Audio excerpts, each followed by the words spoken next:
When I just got to thinking about this earlier, and it was like one of those epiphany moments. The stem of anything that you're eating. I was eating an apple, and earlier I thought, wow, think about the stem that gives life and nourishment from the tree.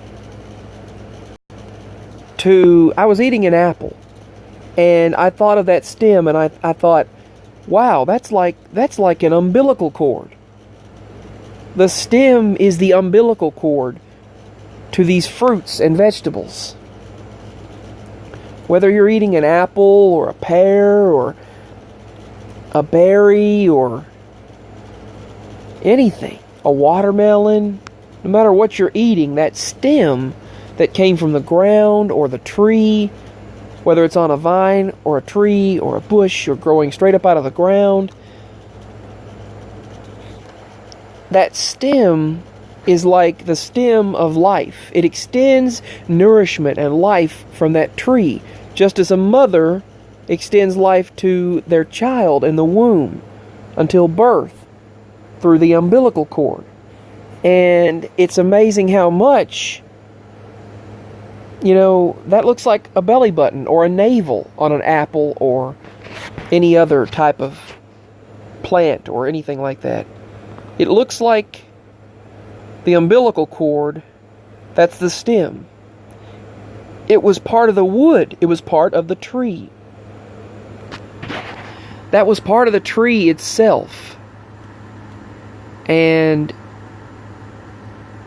that tree stems out from the seed that's planted in the earth. The seeds that are spread. And that seed grows a tree out of the earth itself. And the root systems spread into the earth. They spread through what's known as the root wide web. The wood wide web, they call it, because it's a recent scientific study that has been conducted showing that all trees communicate. And that trees nourish each other, which is a well-known fact anyway, that it didn't take a scientific study to prove that.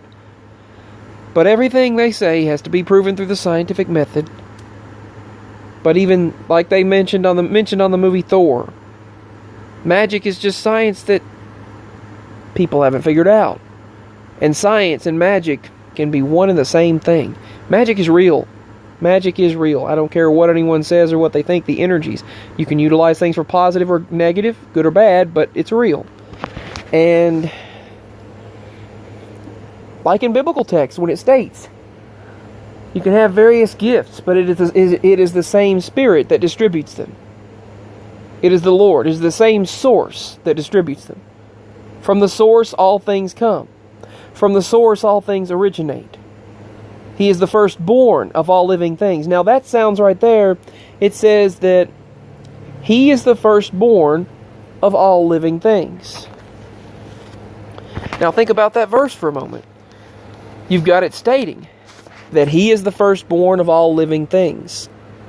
And then all things from Him are. In Him all things hold together. That's an interesting thought right there. He's the firstborn of all living things. Now all things derive from Him. Then you've got the earth, the living sentient being. The earth. It grows these trees and these plants from these seeds, which then are nourished by the earth itself as the mother earth. And those plants grow and then stem out, and their energy, their nourishment, when they're nourished, they have healthy plants. When they're not, they don't. And that nourishment passes on through the wood. And that wood grows these stems, and out of those stems grows these fruits and vegetables, these plants. And another living thing is born. And then those things nourish us, and it all interconnects. We're all part of a living ecosystem, inside a living world, inside a universe connected to the living God. Because in him all things hold together, and he's the firstborn of all living things. Just a thought. Kind of a thought. But that's a few verses that kind of match up with what I'm thinking. And it talks about, many things have been talked about. There are so many beings, deities, but one God, source God, that made all of these things. And there are good and bad beings, positive and negative. But there's so much that people overlook. The known and unknown universe there, and if the theory is correct, which in the Mandela effect community we really tend to think that's one of the main likely causes, the multiverse. Theoretical physicists are just starting to look into this. Shows like Known Universe and Star Talk kind of hinted on it every once in a while, and Through the Wormhole with Morgan Freeman, I think, talked about a few of that. And it was like listening to what we experience. But there is so much to life. And we know the Lord is the way, the truth, and the life. He's the light of all. No one gets to the Father except through him. We're told that by him himself. But yet so many people want to overlook that as well. But think about the beauty of that stem. Maybe that's why they they even use sometimes the umbilical cord in stem cell research, which that's kind of a controversial thing in and of itself. But another thing is the stem extending from the plant or the tree, nourishing from the original mother, whether that's a human or a plant. It all originates from Mother Earth, which originates from the God source.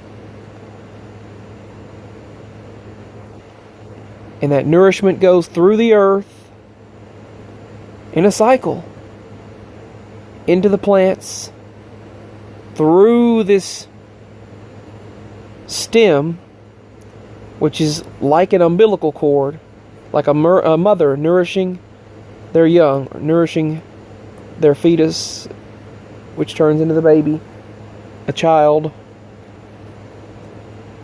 And that stem or that umbilical cord nourishes that fruit, that vegetable, that food for us to eat,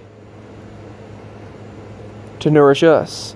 And it's all a cycle connected to the source. And it's all a cycle that continues over and over. But I never thought about it that way, but that's kind of like a metaphorical thing where the stem is just like the umbilical cord, nourishing the offspring. Anyway, peace. That's just some thoughts of my moment. The thoughts of the moment. Happy Tuesday, everyone. Peace, everyone. Signing out. My links are below if you'd like to show support. And if you'd like to email me at the email below.